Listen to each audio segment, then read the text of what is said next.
I was working my whole life for that moment, bro. My entire streaming career, I was the Summit 1G waiting room. I was the Shroud waiting room. I was the Dr. Disrespect waiting room. And when they would go live, my viewers would go down by half. Yeah. Like, that was my life. That was my entire streaming career until Fortnite. It's called Fortnite Battle Royale. Are you just learning it? 125 million users around the world.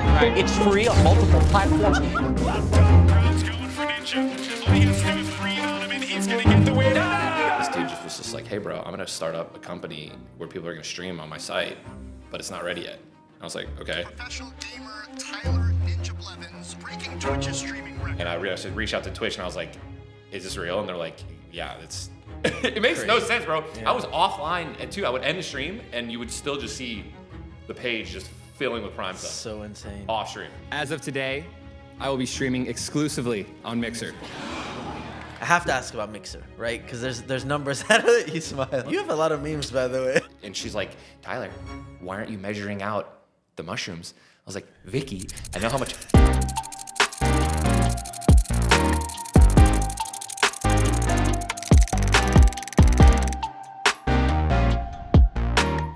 Well, I appreciate you coming. Thank We're you. in Vegas. I had any opportunity I get to do an interview with Ninja, I'm there. So I tracked you down in Vegas. So thank you for giving time. You're here for F1, right? Yeah, we're here for F1. Yeah, and then some more business, and then here for the podcast, brother. Appreciate it. Well, you're a face that is well known everywhere now. Thank you. Especially with the explosion in Fortnite, which you're most known for. But Yep. you've been in this game for almost 15 years now. Long time. More. So 13 or 14 years. I've been competing for like 17 years. Crazy. Yeah. It's literally insane. That's why I'm excited to talk about your story I'm so because old, bro. you're. I just said that out loud. How old are you? I'm 33, but I'm saying there's 16-year-olds that are competing now, and to say that I've been competing for 16 years is like, No, trust me, I feel you. Yeah. I'm Unk. I've reached Unk status in our community now. yeah, same. My nephew is 10 playing Fortnite now. It's like, no. it's crazy. Time is flying. We're getting old. Yeah. You're 33. I'm only 28. I'm not in the 30s yet. But Dude, if you're 28 and you're Unk status, what does that make me, your bro? your grandpa soon. Grandpa. But a lot of people, you're obviously you're a very large personality. You share a lot online. A lot of people know a lot about you, but hopefully we can, I'm excited to talk about some things that maybe you haven't really spoke about, some things you've kind of touched on here and there that we can dive a little more into. But first, before all of that, before you became a streamer and all that, I want to know about you as Tyler, right? How you kind of grew up. A lot of people, and we'll get into money and how much money, streamers, YouTubers make and your experience. Sure. But, people assume sometimes automatically that people come from, wealthy backgrounds or other people, have very clear stories where they they have an opposite scenario and they really make it and it changes their life. What was your family like growing up? Was your family like well off? I know you're very close with your siblings as well. So can you just give a little background about your family, your childhood? Sure. Yeah. So, we were all born in the Detroit hospital, and we moved to Illinois to Grays Lake when I was like 2 years old. We got in a great neighborhood with like we were like the last perfect. It was perfect era. My era, our age group. What would it be? Millennials, right? Dude. Perfect. Right. We had so many friends. Like my parents became friends with a bunch of people in that area that all had kids the exact same age. Like two of my best friends, or one of my best friends was Anthony. We grew up together. He was 2 years old. I was 2 years old. Like it was pretty perfect. We were running around, playing outside. My mom would whistle to call us in for dinner. Like you know what I mean? Because we're like 4 blocks away playing at the park, but we can still like that. It was pretty perfect. In terms of like. Yeah, my childhood was pretty perfect.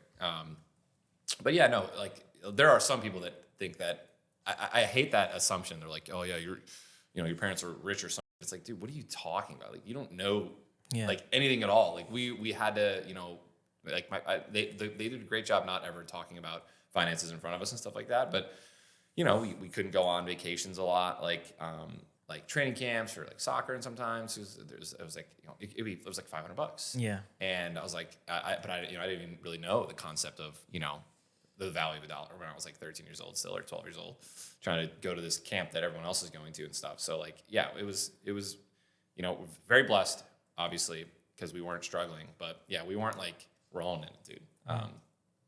So I think it's interesting. You realize it when you get older and you look back. I had a similar experience. I used to play baseball. everyone's playing travel baseball. Yeah. They all have private hitting coaches and stuff. And Yeah. I never realized why I didn't have it either. Yeah. Until like Dude, I I got was older. one of It the cool like- cleats, bro. I was one of the cool soccer cleats. Like Yeah. the ones that have like all the colors and like popping colors and stuff like that, the Pumas and stuff, and they were like $200. I had no idea. But like, yeah, like I was like, all the good players have those. And then my mom was like, well, you're not good, Tyler. No, I'm kidding. No. But you know, I was also still growing. So, you know, you spend $200 on a pair of shoes that You're gonna outgrow them in a cleats, year. You're gonna outgrow them in maybe even 6 months. So Yeah. so I I get mean, that. You have a lot more respect for your parents too when you look back and you realize like Mm-hmm. they didn't even let you feel. Although, like you said, maybe it wasn't a massive struggle, but I mean, it definitely wasn't easy. Especially you have what, 3 brothers or 2 brothers? Two older brothers. Yeah. Okay, it's not raising that many kids, and I'm sure the bills, Yeah. probably never stopped. And Of course. when yeah. you get older and you realize that you didn't even feel that, you still got to enjoy your childhood. Yeah. Like you definitely appreciate your parents. I love them very much, and Amazing. yeah, I don't take that for granted for sure. Amazing. So outside of that, who were you like before you, the streamer, right? So you played soccer, you Mm. Yeah, said? soccer for like 18 years. Any other sports, hobbies, jobs that you had? I got to do Noodles and Company, bro. Noodles and Company was my Noodles and Company. Noodles and Company, bro. It is shout out to Noodles. Great food. Great food. It's not fast food, it's fast service. Like that was our slogan. You used to work there. Yeah, I used to work there. I worked there for 3 years. Okay. And then I got fired for getting someone to cover my shift while I went to a local tournament in like, it was like Ohio or something. So it was like a 7-hour drive or a 6-hour drive. So local, meaning it wasn't like, a main MLG tournament or something like that. For Halo? Yeah. Me and Luckside, Aaron Boschkowitz, dude. He was like, you want to take this tourney down with me? I was like, yeah, let's go. I called up someone from work. I was like, hey, bro, you want to cover my shift tomorrow night? And he's like, okay. Boom, got it. Wrote it. I canceled off my own. You have to get manager approval. Obviously, I didn't. But I didn't care. I covered my shift, right? And yeah, I got a call in the middle of the tournament, and and I hated this manager. And she was the general manager. I'm drawing. I'm like Vicky, bro. She calls me and goes, Tyler, where are you? And then I'm like, we like just won a match. We're waiting for our next match. Yeah. And I'm like, what do you mean? Where am I? I'm in Ohio. And she's like, well, why aren't you at work? I was like, is Miguel not there? And she's like, no, Miguel's here. I'm like, okay, great. So I'll see you like tomorrow for my other shift. Yeah. And then she's like, Tyler, this isn't working. I'm like, what? And she's like, yeah, I'm gonna have to let you go. I was like, okay. I like hung up, won the game, won the tournament. You won the tournament. Yeah, it was like $1,000 split. So we won like $500. And then just never went back, dude. That's crazy. She fired you mid-tournament. Fired me mid-tournament, dude. And then, she was serving me at a Buffalo Wild Wings like 8 years later with Jess. No way. Did she recognize you? She recognized me. I didn't recognize her, dude. She blew up. Oh, Blimped. man. She blimped, bro. Oh, man. was one of those, like- you really don't like her, huh? I don't. I didn't. So she literally is. I was working there for 3 years, dude. Like Yeah. I know how many ounces are in a normal size Penny Rosa for mushrooms, and like we were slammed out of our minds. Like this is the type of manager she was. We're slammed out of our minds, bro.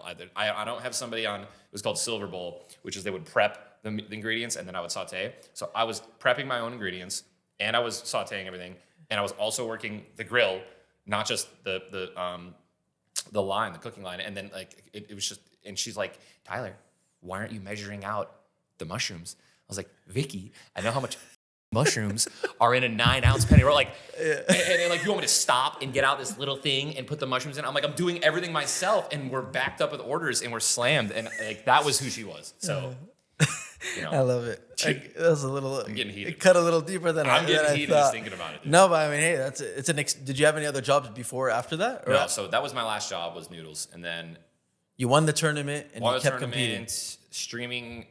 streaming picked up, like, I would say I started streaming like shortly after that, I think. That was when, and that was, also lucky as hell. This dude just was just like, hey bro, I'm gonna start up a company where people are gonna stream on my site, but it's not ready yet. I was like, okay. And he's like, I'm gonna send you some, can you practice streaming on Justin TV while I set up all my stuff? I was like, okay. And I just started streaming on Justin TV, and then this guy's, website never came to fruition, so I just never stopped. Wow. Yeah.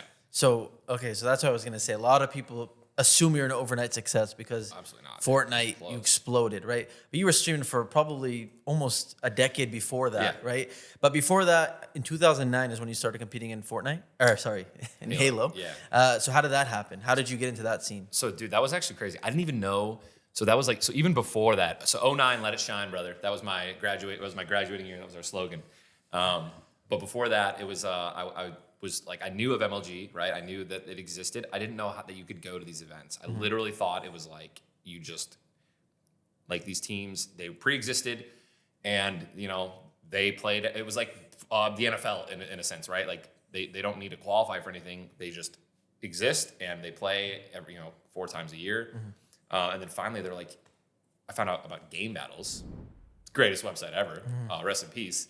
GBs, dude. And then just started competing in the Game Battles online ladder matches. And then people were like, hey, bro, you want to go to a tournament? And I was like, what? And they're like, yeah, dude, we can go to one of these tournaments and try to like win it. And I was like, holy. Yeah. So yeah, I just started going to those tournaments in '09. And then my dad thought, my mom and dad thought that it was a like pedophile ring. Yeah. My mom thought the same thing. Yeah. So they're literally, let me get this straight, Tyler. You are going to travel across the country to play in a video game tournament with like, and people are, they were like, no shot. So my dad came to the first tournament with me. Okay. And he was like, this is the coolest shit ever. And then, we were set. So he liked it when he saw Yeah. it. And I didn't get diddled. So, it was a win, bro. I remember my mom was like, they're not really, the people you've been talking to are going to be 40-year-old men. I'm like, Mom, no, I play with them 8 hours a day on Listen, Xbox. it sounds like he sounds like his name is Bob. Yeah. And, he sounds 15. So I think I get it. Yeah. But I get it where they're coming from because it sounds insane. That's cool though. So your dad went, and I'm sure they supported after they saw that you started winning. Very supportive. Just very supportive, very real. Like I had backup plans. A lot of people say, don't have backup plans, right? Because then you're not believing in yourself. It's like, dude, let's be real here, bro. If you're an entrepreneur or you're betting on yourself, like yes, that's great. You have to believe in yourself, but like there's absolutely nothing wrong with having a contingency plan if like it hits the fan. So I had I was going to school for a while, like part-time classes while I was streaming for my mom, and I literally did it for her. Right? She's just like, you have to take care of your education. It's like, okay, listen, Mom. I'll fucking do that for you. And then eventually we started making great money. And I say great money, I mean, I was making a little bit more than minimum wage. And I was like, all right, Mom, I'm gonna try to do this full time. And then she was like, okay, but if you ever stop making like X amount, we set a bar. I think it was like, if you ever don't make more than like 60,000 in a year, you have to go back to school. I was like, okay. Fair. And it happened actually too. In the Destiny with my eye, the detached retina thing. Really? I ended up, You went back? Yeah, I went back to school for a year. Wow, interesting. While streaming still, of course. So you held up the deal. yeah, of course, dude. Man of my word. Yeah. And then again, it started picking up again. Same thing. Just kind of dropped out of the classes because I was cooking again. Yeah. Cooking in the kitchen, bro. I like. You're right though. That advice is really good advice because especially now with the TikTok explosions and the overnight, a lot of parents will come up to me and like, my kid wants to just not go to school and just stream all day, and it's just like. I think a lot of younger people, like you said, it's amazing to have the passion, but thinking like it's okay to just drop everything and I can make it. Like hopefully you can make it, but you're right. It's not the right way to do it. To just drop everything, go 100% in, unless you have. Yes. To your point, the same thing when I moved to New York and I moved into the FaZe house. It's like at that point I made a certain amount of money, so my mom was like, "Okay, fine, it's kind of proven. Yeah. The opportunity's there." Concept, same thing when I went to New York in 2014. It's like, all right, if this fails, I'll be back in a year. I'll just go back to community college. Yeah. And obviously, by the way, community college is super underrated. I don't think people know that. Yeah. At all. You spend almost no money, and you get the same amount of prerequisites that you would be spending, $40,000 at a to get those at a college for your first and second year, going away. It is 2 years there. I think even just transitioning into that, from high school, it's really good. So yeah, it's cool. It's good that it's good advice. I hope people take that because a lot of people, I get it. Like you're excited and you want to chase that dream, but you need to be smart about it. Like you said, you can't just it's just it doesn't work like that. So it's very interesting what you said that the guy told you, get used to streaming so you can start, like you mentioned, right? Right. You streamed on a website called Justin TV. That was Twitch before Justin TV. Can't believe I was also around when Justin TV was here. Now we are pretty old, huh? Because I can remember how the website looked. It's crazy. The monkey with the camera, dude, the blue ape or whatever with the camera. Crazy, man.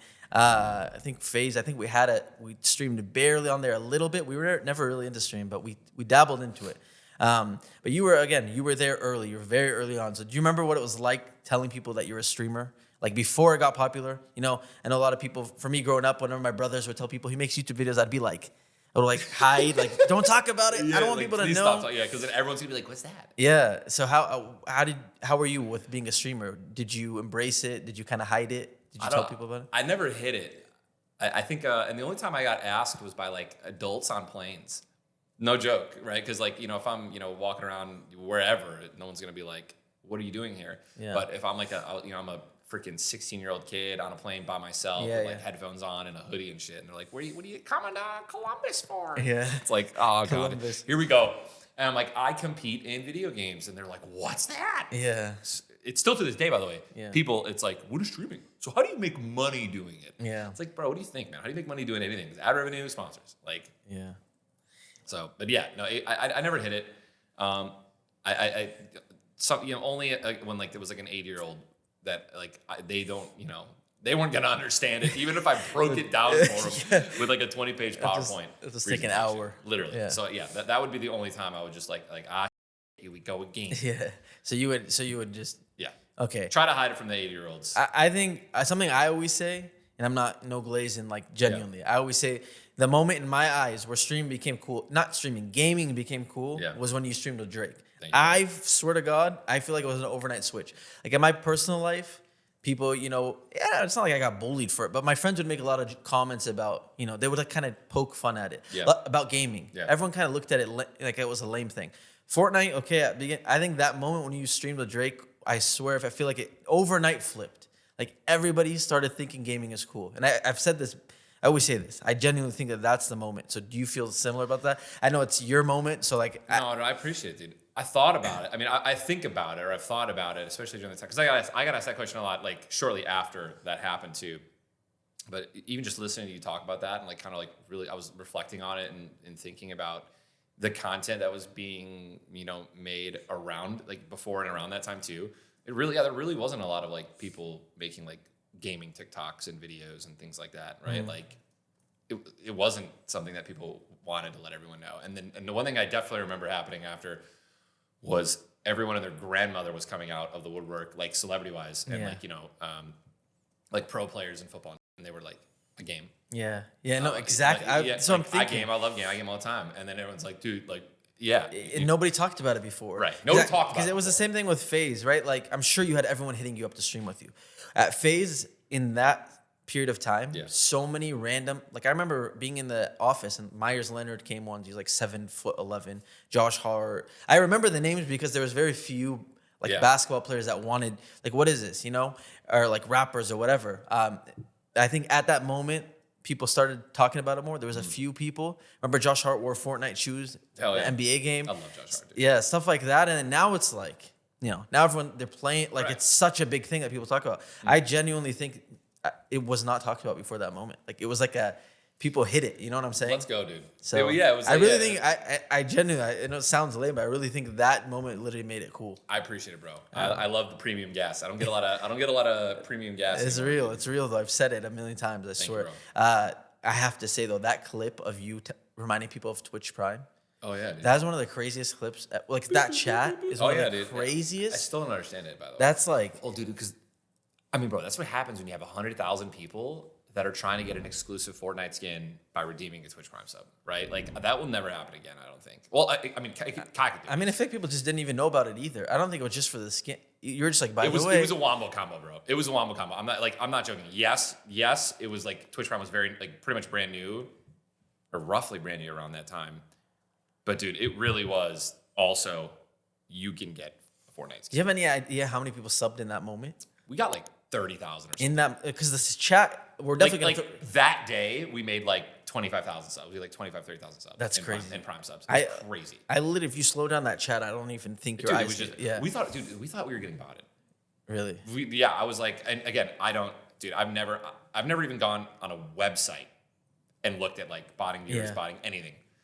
Obviously, I'm the most competitive person in the world. I would never do that. But dude, it literally, I was like reaching out to people, like, and my managers, not my wife at the time, obviously, because she, what is she gonna know about botting?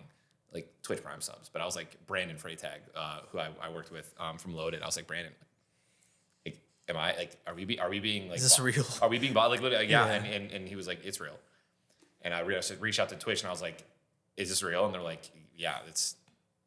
It makes no sense, bro. Yeah. I was offline, and I would end the stream, and you would still just see the page just filling with Prime subs. So insane. Off stream. So insane. That was the best call out ever. Was that just like literally off the? You just thought about it in the moment? Because that wasn't obviously you can't plan that, but like No, so that was just from you or to Twitch. No, it was me, dude. The plug was just so. Come on, bro. Yeah. Like it was. I was more. Here's the funny part, dude. I really was more excited about people getting the skin, right? Like if you get you redeem it. The whole spiel was. Did you guys know if you link your Amazon Prime account to your Twitch account, you get a free Twitch Prime? That's another meme. You have a lot of memes, by the way. You got a lot of memes. Come on, bro. Yeah. Yeah, dude. The Twitch Prime plug was it was genuine. It was all me, and I really did want people to get the At that time, the original plug was to get people to just get the skin because there's a way to get a free skin in the game. And then after, it was like, you just have to remind people that they have a Twitch Prime sub. Yeah. Because it doesn't auto-renew. Did you know that? So you might have a Twitch Prime sub available right now and not even know it, dude. That's crazy. I think a lot of people literally had no idea what it was at that point. That was one of the best, probably one of the coolest moments. One of the most like I don't know what the word the most money made from one sentence. It's like when people win the Super Bowl and they're like, I'm going to Disneyland. Yeah, that was it. That was one of those moments. Like you made a lot off of that one sentence. But okay, so let's talk about the peak moment. We spoke a little bit about Halo, and clearly the money wasn't too crazy in Halo. Even what you said, you won a tournament for $1,000. So I'm assuming those locals, they were awful. I mean, even if you made money, even if you won every MLG tournament, like you're splitting it 4 ways. The travel to get there, it was bad. So you're saying early in your career that 60K was kind of your low. If you made 60K a year, you were happy and content kind of streaming. You had lower viewership, obviously. No, yeah, let's call it what it was, right? I mean, I was averaging like 100 viewers. Like my first stream ever, I had like 5 viewers, and then I had like 10, and then like 12, and then 10, and then 15, and then 20. And I had like terrible microphone, no camera, trying to figure it out the hell's going on. So how many years into that was when you really started making good money? Do you remember like your first big paycheck? Yeah, it was like $2,000. It was $2,000. It was from ad revenue, I think. It had to have been from sub revenue too. Yeah, it was both. It was they did the partnership program. So I was a part of the beta partnership program in Justin TV where people could subscribe to you. I think we had like 100 subscribers, and it was like the greatest day ever. That's so cool. So it was like $250 only. But then the ad revenue was actually still pretty decent from Justin TV. So I made $2,000, and then I had to mail the check because there's no direct deposit or anything like that yet. So they mailed the check, and I showed my mom. It's so cool. And dude, she's like, "Well, go cash it and make sure it's real." Yeah. So I drove to the bank. It was like 11 o'clock when I got it. I drove to the bank, and I was like, "Can I have this like cash, please?" Like not in my account. And I came home with all the cash. That's so cool. My mom. It was so cool. That's a cool moment. It was a really dope moment. And that was the moment where I was like, "I'm gonna keep doing this." And like not go to college or not finish my college classes or whatever. And she was like, okay. And then we made the deal. It's really cool. That's amazing. I'm sure that was really, now I'm sure, she's probably the most proud mom. Dude, she's taken care of. And she's very proud. She makes me sign things for her coworkers every time I come home. And she's just like, awesome. She's very proud. I love her very much. That's amazing. Well, you had a long career again, like we spoke about. Not overnight at all. Started in 2009. Winning $500 for winning tournaments, right? So clearly, people just look at the peak, right? Which is normal human nature. Sure. But when you did reach that point and you started making obviously a lot of money, there's a lot to talk about, which I'm really interested in. But you've spoke a little bit. I feel like the last few years you've spoken a little more and more now about some of these things. One of the viral clips is you playing with Ron, I think, right? Was it with Ron when you mentioned your supporter creator code? When I play with Who was that? Was it not Ron? Ronaldo? It was Ronaldo. I was playing with Ronaldo. Yeah, you said you made $5 million in 1 month. Yeah. With the supporter creator. Yeah, he was flexing on me, so I had to flex on him. Dude, he was such a character too at that moment in Fortnite too. So that was the original clip I saw. Yeah. So I mean, it's what it sounds like. That's the number you made. That happened. Yeah. And that was in what? Do you remember like when Fortnite? 2018, Chapter 4, Chapter 5, or Season 4, Season 5. It was like peak. It was like Tilted Towers. All that was going on. It was crazy. That's insane. That number I can't even. Again, that's just supporter creator code. So whoever doesn't know, you could put in, your favorite YouTuber streamer's name in the item shop. I mean, I don't know if you can even say about how many people were using the code. It must have been in like hundreds. Over 100,000, over 100 and something. I think our peak. I couldn't tell you. I think I can go back and check on the website. I imagine because they have like a graph. Yeah. Like that. But it was over like 100,000. That's insane. There's probably more than that. There's more than that for sure. Because every kid, if lowballing. someone's just trying to throw in a code at that time, they're for sure throwing in Ninja, Tfue, one of the big names. That is crazy. Obviously, I got very lucky. Yeah. But that, I mean, again, like right place, right time. Yeah. You worked for a decade to get, it's luck, but it's all the hard work that you did leading up to that moment too. There's a reason you're there. Yeah. You were obviously very good at the game. You knew how to stream. You put in work to get there, and it worked. It's crazy to see. I'm sure that number is insane to see from one revenue source. 1 month, one revenue source. It's wild. It is. It's really crazy. So how lucrative was getting your own skin in the game? No. I've seen you. Yeah, I was gonna say I've seen you mention that it wasn't what you thought, but what can you share about that? It's funny. I don't even remember the details. I wanted that earlier, bro. Yeah. Well, I don't blame you. Well, they gave it to me in the worst chapter ever, bro. They gave it to me in chapter 2. I think they launched it in the middle of the season when the only new gun they had was a harpoon. I talked about that. It was 140 days of no updates. 140 days after releasing the banger seasons that they had all year previously. No updates, no live updates, no new loot pool. People were not playing. People were falling off. People were not enjoying the new map. And then they're like, "Yeah, we'll do skin now." And I was like, "You little dude!" I came to you guys when we were during the Drake stuff, when we were averaging hundreds of thousands of viewers consistently every single day. I'm putting in 12-hour, 14-hour streams. We're cooking, and I'm like, let's do this. And they were just like, "No." And I was so mad. I still am. Look, I don't blame you. It's frustrating. A lot of these companies, it's just like I didn't understand. Obviously, we would have made a metric ton of money. Yeah. Obviously, that was 100% what I like. One of the main factors. Yeah. And I'm sitting here don't you want to make hundreds of millions of dollars? Epic.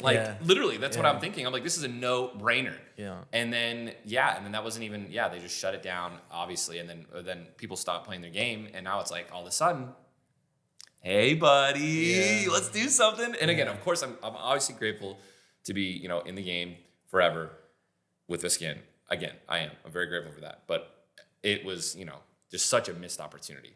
We had the same experience with Call of Duty, with Black Ops 2, biggest game, peak FaZe viewership. We wanted a FaZe skin in the game, and they were just FaZe gun. They didn't even. It's not even they're just zero. They don't even look your way when you want to talk about these things. And then years later, again, like you said, when the game kind of. Now there's all these skins. It's just man, what frustrates me about it, it's probably literally one or two guys at the company that's just nah, I'm not doing that. 100%. For whatever reason. They don't even know who you are. Exactly. They just put it in their head, we're not doing stuff like that. Yeah. Dude, okay. Let's talk about this, bro. There is so much tone deaf from at the levels that require the most important decision making in a lot of gaming companies. And again, I'm not calling anyone out, and I'm not saying that it's every company, of course. I don't speak generally like that, but that is the reason that you guys didn't get your skin when you guys were bro. Anyone with a brain that understands pop culture, dude. And if they were in that position, dude, you would have had it. They would have reached out to you. Yeah. Right. Yeah. Same thing with me. Yeah. If there was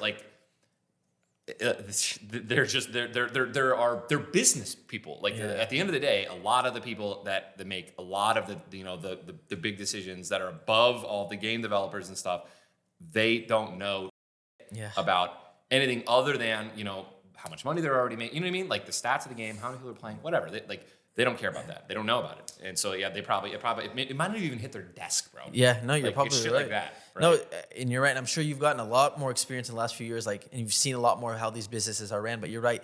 When FaZe, it's been a long story. We've had a lot of highs and lows, but at the peak when things started going down south, right? I'm looking at the board that's running the company, making the decisions. I'm like, dude, these guys don't even know mine. They don't know who I am. Yeah. They don't know who any of the other founders are. They literally know nothing about the brand. They know nothing, and they're making all the decisions. I'm like, dude, I can't believe that this is how businesses are ran. Doesn't make any sense. So you're right. That's what frustrates me. It's dude, didn't Marshmallow have a skin almost in the peak time? No hate to him, but listen, I love Mello. Yeah. very much. But like he got, I don't think he got it before me. I was the first one, but then Oh, were you? I was the first icon skin. No, I think you're right. No, I think he got it first, dude. I think he got it early. I'm telling you, he got it he when was it was a part of it. There's two. There's the icon or the content creator like icon series, Yeah, yeah. and then there was the icons. So he was an icon skin. Yeah, yeah. I think I was too. But No, anyways, I think they you're right. did him early. Either way. He also has 8 skins. Again, all I know is it comes down to 1 or 2 guys that were just like, it makes sense to have this music art. It sucks, but it's just how it is, and it's just like, man, you can always think back, and it's interesting though. Like you said hundreds of millions you could have made, and it's not an exaggeration. I'm not even joking. I think we would have made billions of dollars. I think. No, because dude, just doing math. If you made 5 million that 1 month supporter creator code, that means they made 50 million, Roughly. right? At least. Right. Now imagine in peak Yeah. now that they added With a skin. ninja skin. Because even because Bro, kids people are have to in- put in your code for you to get that money. But imagine how many people are buying from the. I can't imagine the number of people that buy things on a daily basis from the item shop. It's crazy. It's insane. It's like again, I don't know. It's like they either didn't want to, they didn't care about the money, and they know you see it now. They don't care about the money anymore, and Yeah. like I love that. Yeah. They're taking care of creators. Yeah, It's yeah, amazing. Yeah.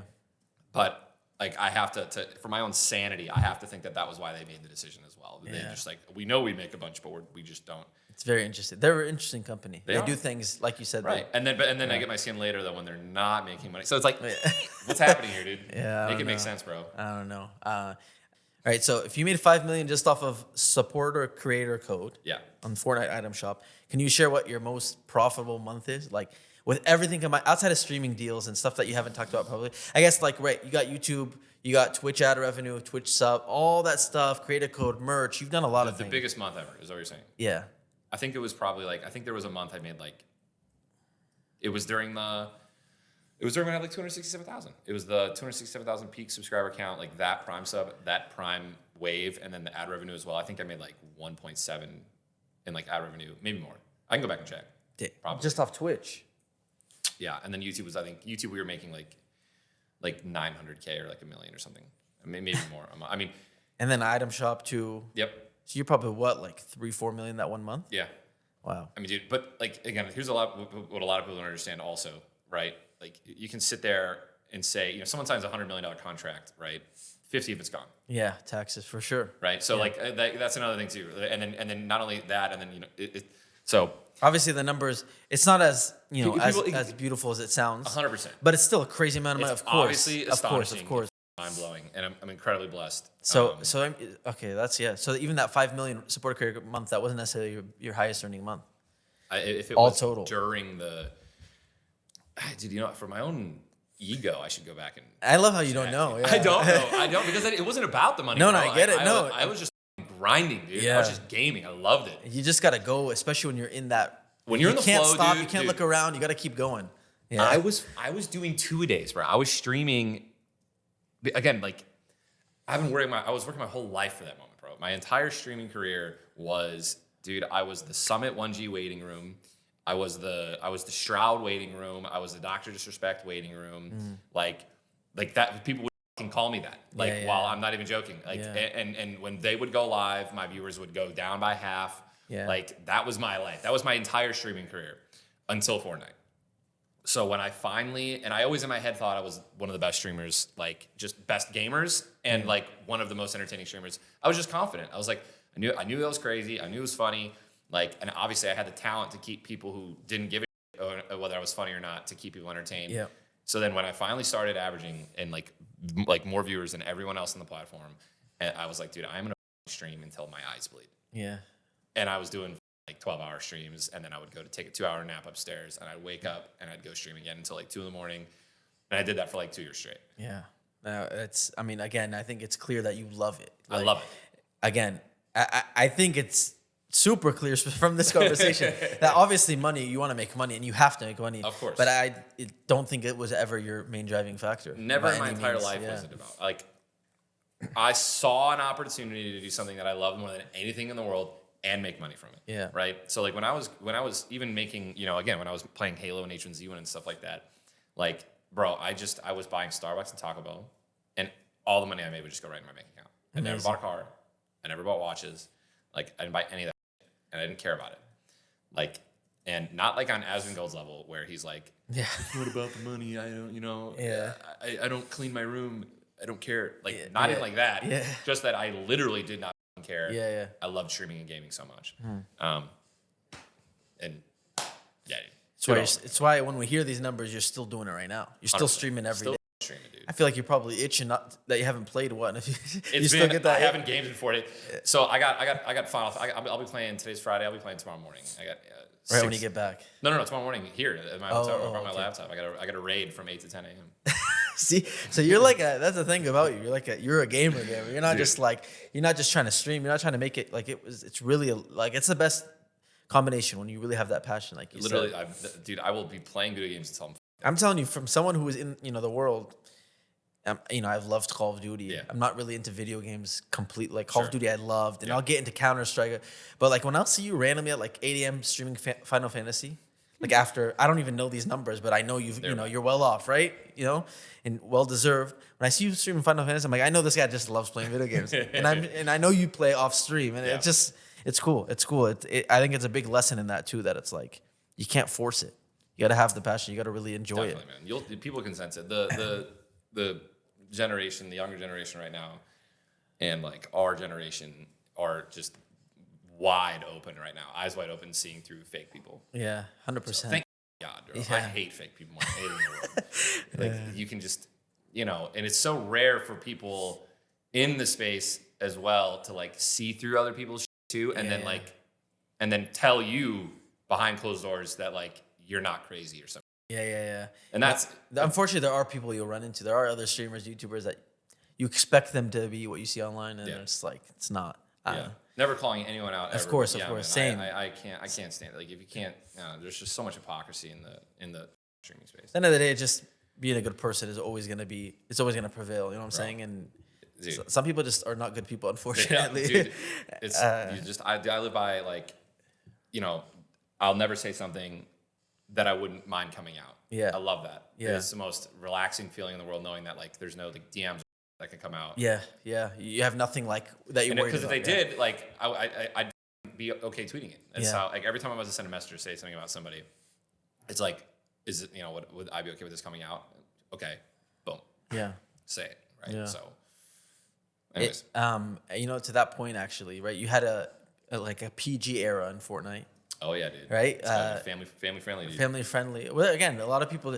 I talked to Rug about this on a different episode, and it's like he gets a lot of hate for being quote unquote family friendly. But I'm like, it doesn't make sense to me. It's like I've met so many little kids that will come up to me like, "Do you know FaZe Rug?" And they he's like their role model. Yeah. And he's a really good guy. Yeah. Like from my perspective, amazing. Like keep it clean, keep the content clean. Let the kids have something good to watch. My nephews love him. They watch him. Like. So like I don't think there's anything wrong with it, right? Like Nick A30 obviously is a little exaggerated version of it. I give him so much shit. Yeah. Bro. He's You're clearly like you had an era. Now you're. Yeah. I'm not saying you're not, but you're kind of just yourself, right? I'm just doing whatever I want. So what was there? Was that just a decision you made to kind of keep it family friendly? Was it like did you get feedback from brands? Why did you have that era versus right now? What's the difference? I guess in your thinking. So that's a great question, man. I didn't. First off. I definitely regret the way I did it because all I had to do was just not swear and then not tell people that I'm being family friendly and no one would have known the difference. Yeah. But instead I made it a thing and then people took it and then they were like, and they twisted it around and then they made it like, and then there were some people that were like, oh, I don't watch Ninja anymore because he's family friendly. It's like, bro. Yeah. You know what I mean? Like, dude, but again, that never would have happened if I just didn't tell people that I was trying to be family friendly. Yeah. So that was on my end. And yeah, no, I mean, dude, you look at people like Mr. Beast and like, dude, it's kids. Like at the end of the day, dude, it's infectious, dude. Like what Logan Paul and them that are doing like with Prime and stuff. Like, bro, my nephews don't go on the internet. Yeah. They haven't played a video game yet. They're like, Caleb's 9, Zach's 8. They haven't even played a video game yet. Well, they played Pokemon Go, but that's not what I was playing when I was playing. Yeah. And they know about Prime because there's kids in their school that drink it and talk about it. And they don't even know who Logan and KSI are. Same with my nephews. Same with my nephews. It's crazy. My nephew's desk has Prime bottles all over it. Yeah. He doesn't know who they are. He doesn't know who they are. So like again, it's and this is why you have to protect the kids, bro, because they are, and that was the thought process. I was like, if parents aren't going to be monitoring what their kids are watching, I'll do it for them. Yeah. I think it's very commendable. Like, you have a lot of kids watching, so you just try to I just like tone let me it down. lock Like, it make the sure fuck you're in. not a bad influence Yes. by any means. So And don't get me wrong, I definitely, even when I was, okay, H1Z1 and PUBG Ninja, we don't talk about those guys. They're little demons. But yeah, man, once I started growing up a little bit, I stopped saying super out of pocket shit. yeah, And then I was like, all right, it's time to, again, I think just one day I remember I had a little kid come up to me, just like what you just said, man. And I was like, oh my God. yeah. I was like talking to Jess on the way home. I was like, all right, let's reel this in a little bit. Yeah. Like, just a little. Like, That's the thing. It's like it's part of growing up. It's not. A lot of people probably assume you're doing it for money or whatever. no, but it was not. It was not brands. It was not sponsors. No one hit me up and they're like, "Hey Ty, like you're missing out on a lot of opportunities if you stop dropping f-bombs." Yeah, Like, yeah. It wasn't that at all. It was like, oh my God, there are a metric ton of kids Yeah. that are watching my content. I should probably stop. Yeah. Yeah, no, I think it's natural. It happened to me too when I grew up. I look back at my videos, I'm like, dude, I used to cuss so much. It's like, it's not even about people. I even feel like it was just too much. You know what I'm saying? And Yeah, I watch a lot of my old stuff too sometimes, and I'm just like, oh, Jesus, bro. Like, again, you find any of my H1Z1 videos out there, bro, I was just dropping most out of pocket swears. Yeah. Not like swear, just like I was just saying, bro. Yeah. That's how the internet was though before, Now we're getting back. Stuff, I think the internet's back closer to that than it's been the last few years. Dude, Like, I love it, bro. people are back to just kind of being themselves. I which love is it. cool. Dude, I've never been happier about that in my life. Like, Yeah. It's cool. It's cool what you do. I feel like you just literally have a show with your brothers, right? Yeah. You play with your friends. You just have fun on stream, which is again the best way for you to enjoy it long term. And for, I have to this point. yeah, Man. I can't. yeah. I can't play. I can't stream 16 hours anymore. I just can't do it. It's hard. Yeah. If I'm gonna play, if I'm gonna be on, with the boys, the homies, playing, doing stuff with my brothers, it's awesome. Yeah, no, that's the way to enjoy it. So again, you had one of the craziest peaks ever, and we just spoke about some numbers, which are congratulations, insane brother. numbers, well deserved. And I have to ask you about this, so Well, dude, I'm you ready. don't have to, but I have to ask about Mixer, right? Because there's numbers. You smile. can't He say- said, "I'm ready." I know you can't say it. Yeah, I know you yeah. can't say it. But the reported numbers that I saw were between 30 to 50. Yeah, that's accurate. It's accurate? Yeah. Okay, so crazy, right? Within a year, it shut down also, correct? Yep. And I've heard Yep. that it shut down, but you got to keep the whole deal. Is that true? Shout out to my boy Arash, dude. He's my lawyer. Best lawyer in the world. Crazy. That is crazy. They're just incredible. So here's another thing too. If like, yes, it was a bag. I almost kind of regret it because we actually had a pretty solid offer from Twitch too. But like, I saw an opportunity to set a precedent that you can pay a streamer to leave and be exclusive on the platform. So I was like, let's. It was more about breaking history or setting history than it was like a smart move streaming wise, if that makes sense. But I wanted it to work, bro. It wasn't just about the money. Like, I was streaming on that.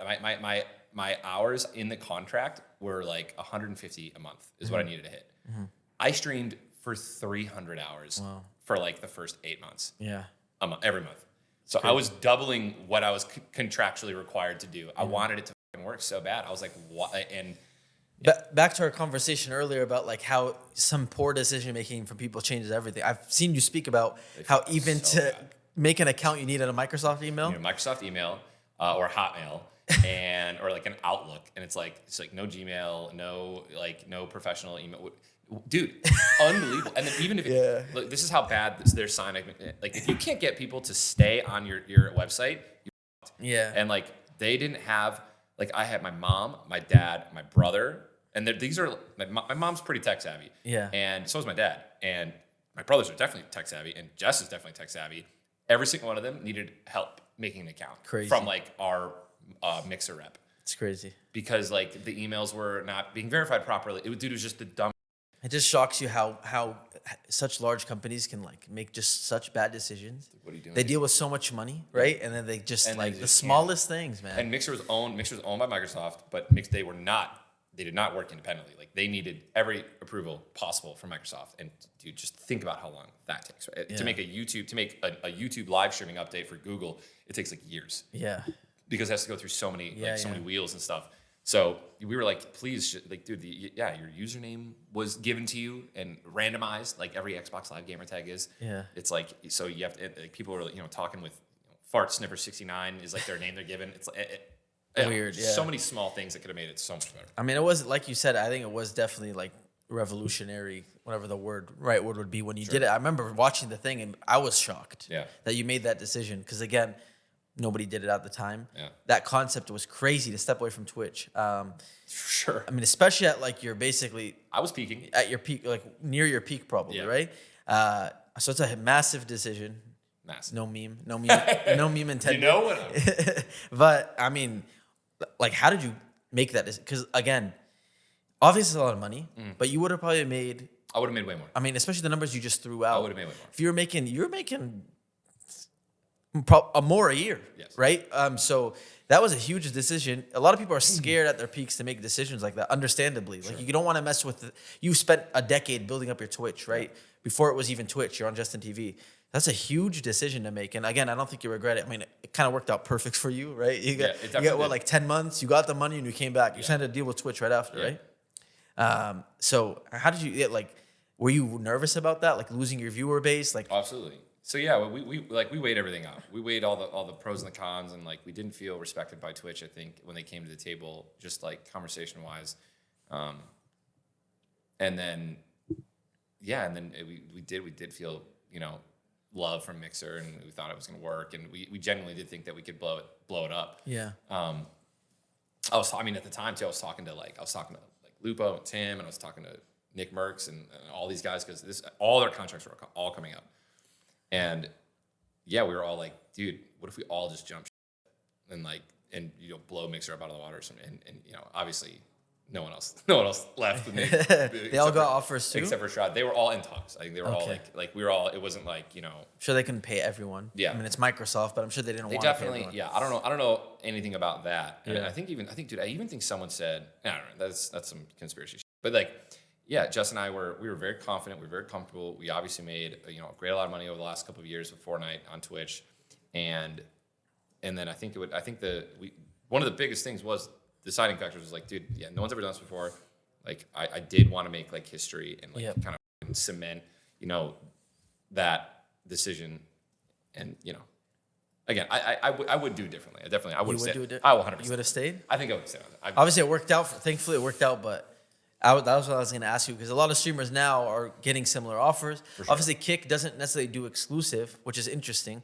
But I even saw Kai recently mentioned he got offered $60 million from Kick. That got shut down. I know Trainwreck's like I love Trainwreck. but either way, like it was somewhere. It was like a 3-year, it was like 20-30 million a year, I think, in that ballpark. So similar, right? So you wouldn't do it again. I would not do it again. And would you tell creators like if someone like Kai asked, would you tell them you would give advice to not do it? I would tell. So it's different in every single scenario, in my opinion. Like, I would not tell Kai to go to Kick or sign that. Simply just because he doesn't gamble, and like that's what Kick is. Yeah, no, I agree. That's a whole different layer. It is. It's a whole different. Kick is. You can't even compare it to Mixer, because Mixer, I think, genuinely did they didn't have a stake being their number one. It was Microsoft. So yeah, Kai's. Dude, he's chilling. He should never leave. No. He's doing, obviously, I think for sure more money could be made staying on Twitch and remaining the face of Twitch. Yeah. Hey, dude, I don't regret anything. Yeah. Obviously, again, it's not a regret. It's definitely like looking back on it, definitely would have probably made a different decision to stay with Twitch for sure. But, it's interesting though. Again, I don't think it really negatively affected you though, and the way other streamers have been affected by moving. But I think I think it's interesting when you came back. You would. Yeah. I mean, you signed with Twitch for a little bit, but then I think you were like the first person, correct me if I'm wrong, to start multi-streaming. Yeah, at a high level. I think there was some, I think I've seen, whenever you make claims like that, I have a bunch of people. Sorry, let me. No. Out of the big streamers. Yes. Because all the other big streamers were still signing exclusive deals, right? And YouTube gaming or whatever. And you kind of were like, nah, I'm not going to sign anything, and I'm going to multi-stream. I thought it was so interesting when I saw it. I didn't make money for a whole year. Really? Literally, I made nothing. You didn't have a sub button on Twitch, nothing, huh? No. No sub button on Twitch, no ad revenue on Twitch. I was making nothing on TikTok, obviously, unless you're the NPC streamers. And then I was making like I think ad revenue off of YouTube. I think was it. So why did you do it? I wanted to what happened with Twitch? What Twitch did? Twitch is now allowing multicasting, and you can stream and make money everywhere. That was literally the whole goal. That was the entire goal, was to just have Twitch. It was a proof of concept. Like, by multicasting, I was not gaining viewers more on Twitch, or my Twitch viewers weren't leaving to enjoy my stream on YouTube. Yeah. You were just getting other viewers. I was just getting other viewers. I was just getting YouTube viewers. Yeah. So if anything, it only benefits Twitch to allow multicasting. Mm-hmm. There's no downside, unless, and this is in the rule, this is the new TOS, it makes perfect sense, unless you send all of your viewers away from Twitch actively. Hey guys, I'm now going live on Kick. Everyone go over to Kick from Twitch. That's what people do. That's what people did, right? Like XQCM stuff. That's how they would do it. Yeah, you can't do that anymore. Okay. All right, so I've poked and, asked a lot of uncomfortable questions. I appreciate it. Oh, of course. And you've shared now, okay, so you said maybe you wouldn't do the Mixer deal again. Yep. But, I'm sure you're overall happy about that deal. Yep. I guess when it comes to just making, you made a lot of money, thankfully, in your career so far. Obviously, you still are. You have a lot of businesses that I want to get into very soon after a couple more questions. Sure. But do you have any regrets financially? I mean, with, managing your money, spending too much money, do you have like money management help? I'm interested in that because myself personally, like, I didn't really ever invest my money properly. I never had help with my money, so like I look back and I wonder about, not you're obviously like a veteran in the creator space, but a lot of the younger guys that are making money, I wonder if they are just blowing it, because a lot of people do, or if they have help, or like what's happening. So interested in your situation. Yeah. So my situation was, we had, we were just throwing everything in the bank, right? Like nothing crazy, no financial advisor, just everything in the bank, right? And then we started getting calls like, hey, what do you want to, want to come in for a consultant? Like, let's start making your money work for you and stuff like that. And, we always said no. We were like, we didn't give a shit. We just wanted it safe, make something off of it. Luckily met Guy Fieri, and then he hooked us up with one of his financial advisors, and another meme. And then that took us, that was, and then once you're in that kind of space, you kind of just get it a little bit more, and then you start to talk to other people. And so now we actually switched financial advisors again, but we're cooking, dude. We're cooking. We're great. These young guys though, I have no idea what they're doing. Oh, and then like, we don't blow money. Yeah. I'd say if I had a regret, it was flying private as much as we were. Like, that's all. Just because it's so expensive. And again, we're still, dude, we're phenomenal, completely well off. It's not like we started like freaking out and had like panic attacks and things like that. We were just like, this is just no reason to be spending this money. Just a waste of money. Literally. Yeah. Again, it definitely, there's levels to it, because it's, again, the most important thing you're saving is time when you're doing it, right? You show up 2 minutes before the flight, you leave. And there's, and where right now where I'm flying out of, I have one stop every single day. So it is a full day travel day, no matter where I'm going pretty much now. And that sucks, right? So, but anyways, happy we're not doing that anymore. And, these young guys could be, who knows, man. I hope they're, at the very least, at least just putting it away. Yeah. But it depends on who you're with, bro. Like, I came into all this at the perfect time. Like, I was 25, 26, 27, right? So, I was a lot more mature. My wife was, Jess is incredibly intelligent with money and very smart. So, like, both of it, we had the exact same idea. Put everything away, save absolutely everything. We weren't buying anything, dude. We weren't buying cars. Or we were buying food. That was it. Uber Eats. Uber Eats. That's it, bro. Yeah. So, and I'm hoping that, again, even Kai. How old is Kai? You have Kai, Jinxie, Sketch. They're probably early Queso, 20s. I feel like in 20s. All of them. Ronaldo. All the current FaZe guys right now. Yeah. No, I've thankfully, where FaZe has been. Yeah. We've had a lot of people come in and out, but I think like there's some sort of help with that. There are people that like help. I think Banks is probably also like, I feel like he's in a much better spot now too. So I'm sure he's helping him out. No, there's a lot of people now. Like, thankfully, there's a lot of people in the network that but like you said, you never really know, I guess. But no, I think thankfully they're getting some good advice on that. But you're right. Like, I don't know. That's all I think about. So, is there any advice you'd give? Like, what's the best route for someone that's making money? What's the best route for them other than saving? Which I agree. I'm like you. Never spent on literally bought anything. I've had the same clothes for like 10 years. Like, all I wear is FaZe clothes. I'm wearing a black t-shirt right now. Yeah. freaking Nate Shot gifted shoes, you know, and $40 pair of jeans. It's literally the same with me. So what do you? Yeah, what advice would you give to streamers other than saving? You said other than saving? Yeah, like money management. Like, Oh, do you think it's a a necessity to get someone to help manage your money, or Bro, it's not. It's not a necessity at all. I think that like you will be fine if you're making millions of dollars and you're throwing that in the bank. Like better than I don't know, better than just having it all cash and blowing it all. So at the very least, you definitely need to be just putting it saving, or put it in CDs. You know what I mean? You don't need a financial advisor to tell you to put it in freaking bonds and CDs, right? Like, but yeah, I mean. I would say at the very least, you just start with your bank. Like there are better financial advisors, obviously, out there that are going to work for you. I think it's you just have to like the guy and or the girl or the team. Get to know them. It's not a rush. You can say no, which is tough because I feel like, especially when you're younger, you think that unless you're like the most confident dude in the world, you almost feel like, oh my God, I'm having a meeting with these guys. Like it's a lock, right? Like I have to say yes. It's like pressure, yeah. They need you. They need I think that when it comes to dealing with your money, dude, you need to have the biggest in the room, dude. Like mentally, like this is your money. I understand that these guys know more than you for sure. Yeah. They absolutely do. They know how to make more money and make your money into more money. But that doesn't mean that they're the right person for you potentially. So like just know that if you're going into these rooms with finding the right guy, just get to know them. Take your time. It's not a rush. As long as you're not fucking blowing it all. You have all the time in the world. Yeah, I think a lot of people psych themselves out too, like, oh my God, I'm wasting time, or I'm not gonna be making money for that much longer, or whatever it is, and you just start.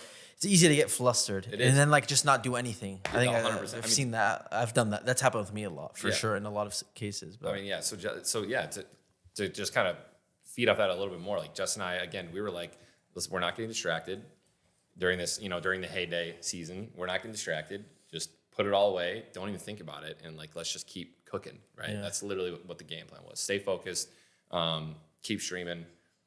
And then, eventually things start to slow down a little bit. And then it's like, all right, now let's, look around. 100%. Let's make this work for us for the rest of our lives, or I don't even have to stream anymore. I think that advice is very solid because until you stop making as much money as you're making, like you don't realize. Yeah. And when I was making YouTube videos every day, it was just kind of automatic. Same with you. I didn't think about the money. I look back at conversations. Coming in. That's all exactly. I look at conversations I had with my dad, and I'm just like, man, like, cause he was like, kind of like, hey, you shouldn't stop. And I was like, I know you're probably right, but like, dude, I just want to live a normal life for a little bit. Sure. For 10 years, I've been making YouTube videos. Like, I just want to kind of like live or whatever. Now I look back and like, there's a way to balance that. And again, like, you're just like, dang, cash flow is definitely the most important thing. Just having money constantly come in. So I think you're right. As long as you can capitalize and just make sure you're making as much as possible, it probably was smarter to not busy yourself with like all of that. Yeah. So did you other than that, have you made any? So I did an interview with Roman Atwood, one of the legendary OG YouTubers. Nice. And crazy impressed by like all the things he did. Again, he's a lot older. He like started when he was like 30, I think, almost. But like, we did an interview in his laundromat. He has like a laundromat. He has like random investments, land and this and that. Rug. I also spoke to him. He has a bunch of apartment complexes and stuff. Do you have anything like that? Did you invest your money in things like that? Yeah. So we're not in like real estate. We're kind of in real estate. Obviously, we own our property in Illinois. We own our property in Florida. We bought the last undeveloped property in our area as well. So we're just gonna sit on that for a while. Cool.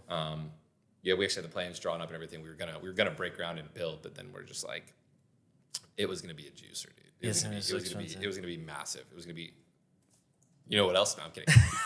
It was going to be incredibly expensive. And then Josh and I are sitting here like, we don't need this. And if we just wait another 5 years, not only could the land itself appreciate and we make money and just sell it, but like we can make the money that we were going to spend on that house and just then be able to use that over the next 5 years and then use that to build the house. And it was like, so yeah, we were in no rush to spend that. So that was a good play. We're invested in like some businesses. I think I can say we're invested in Pathwater, which is like massive. That is everywhere. We're ready to reap those benefits when they sell finally, because I'm pretty sure they're trying to. Amazing. Nutcase, and I think we're investors in the X Games, and really interesting. Cool. And again, we would probably try to get invested in more and do more things like real estate and like hotels and whatever, apartments and stuff like that. But I just don't give a shit. Dude. Yeah. I could not care less. Yeah, bro. exactly. Some people are very interested in that stuff. And it's like streaming. You kind of have to have that interest no to passion to whatsoever, put the bro. time. I can imagine you timing, bro. never want to think about Another. There's too many memes, man. I Dude, can't even the keep timing, track. bro. I just right when you said that, I saw the blue text pop in front of my eyes. No, that makes it. By the way, that the land thing you said, I don't want to say the number is wrong, but it was something. When I spoke to Roman, he said one of the best investments he made. He bought some land in Ohio. I think he bought it like right before COVID for like $400K, and he says it's worth $4 million. Yeah, dude. Within 4 years. Land is always going to. It's crazy. Almost always going to appreciate. And like, Insane. yeah, I mean, you can never. You really. I think they say you never really go wrong in real estate unless you're flipping. If you're not good at flipping and you don't, if you're not flipping houses yourself, right? Yeah. Like, there's just so many things that can go wrong. Yeah. So we've spoke a lot about money and the positive. Obviously, there's a lot of good that comes with money, but For sure. again, part of this show is like shining a light on the side that people don't really know. Where Yeah. like the quote unquote fame or popularity on the internet, how it can the negative of that, right? Yeah. And I'm sure you spoke about flying private because I'm sure you get mauled at the airport. Yeah. And all that stuff, which is that's Not anymore. We fell off, so we're good now. I think. No, you definitely.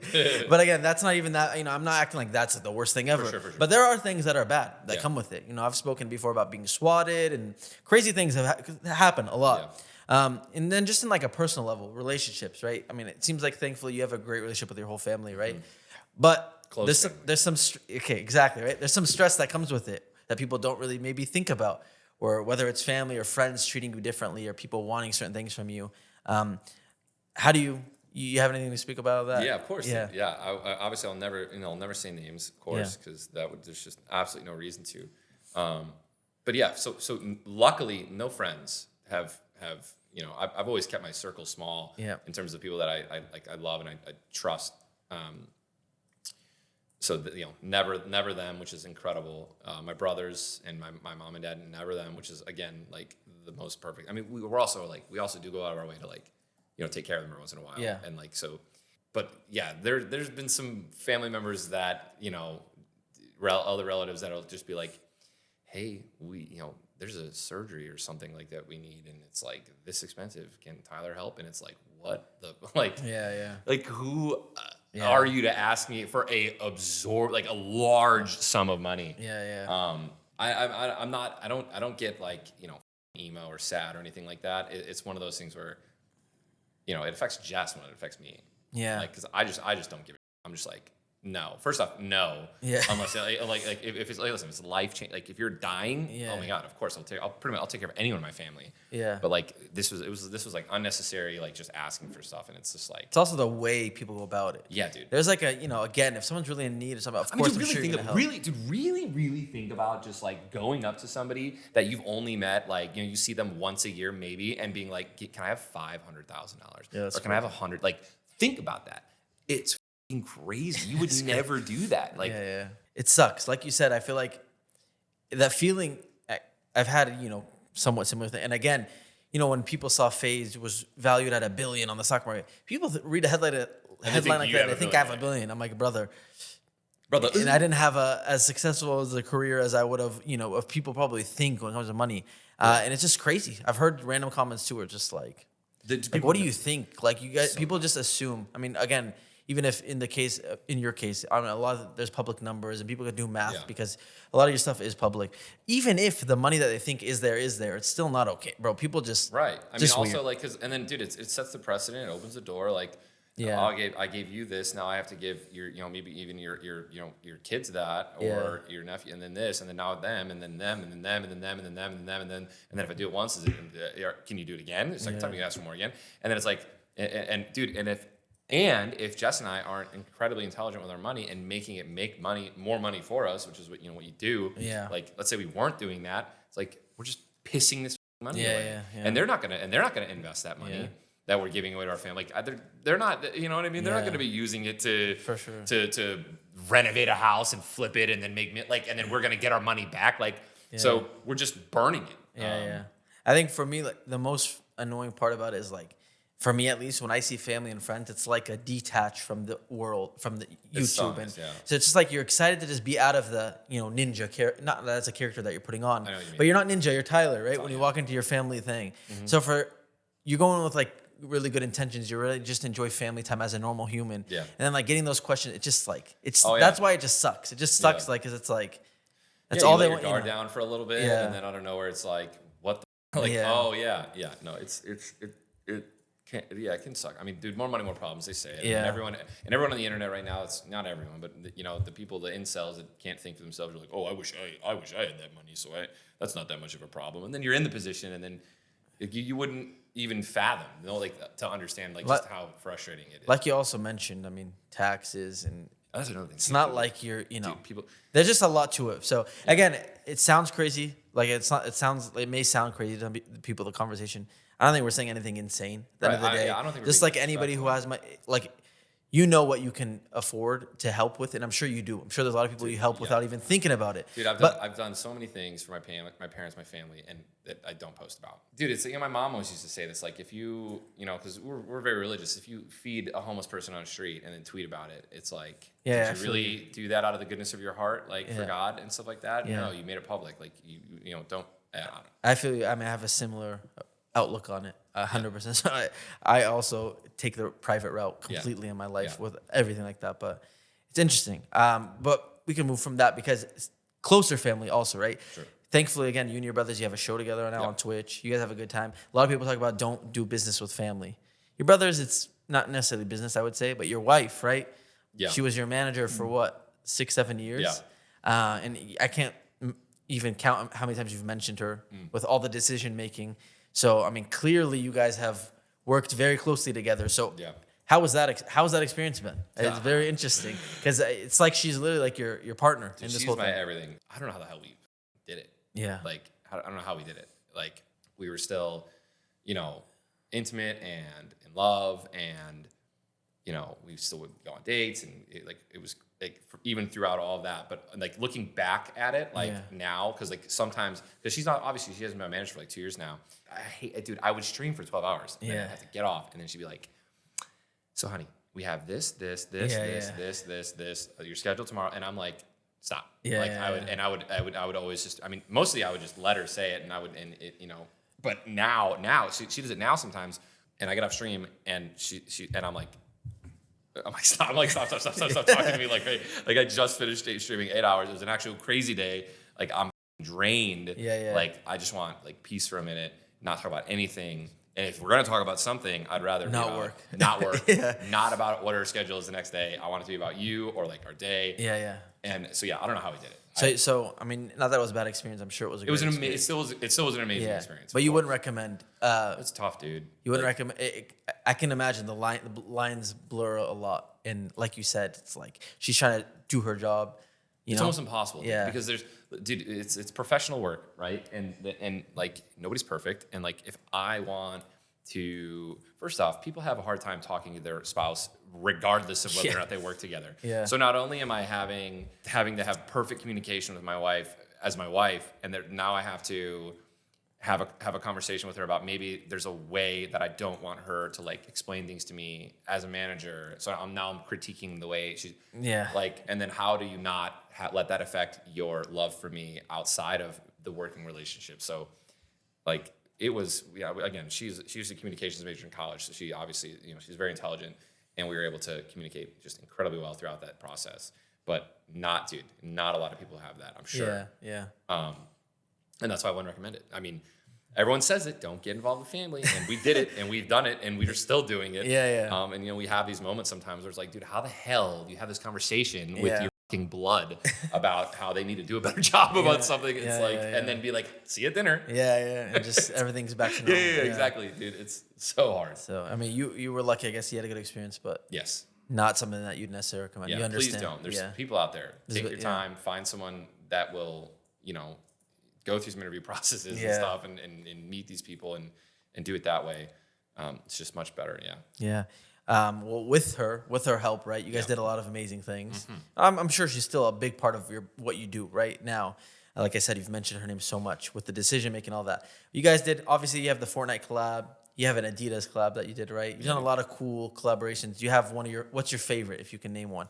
I guess take Fortnite aside, because Yeah, your of course. skin Yeah, is yeah, like... that's out. Yeah, I wouldn't even put that in the mix.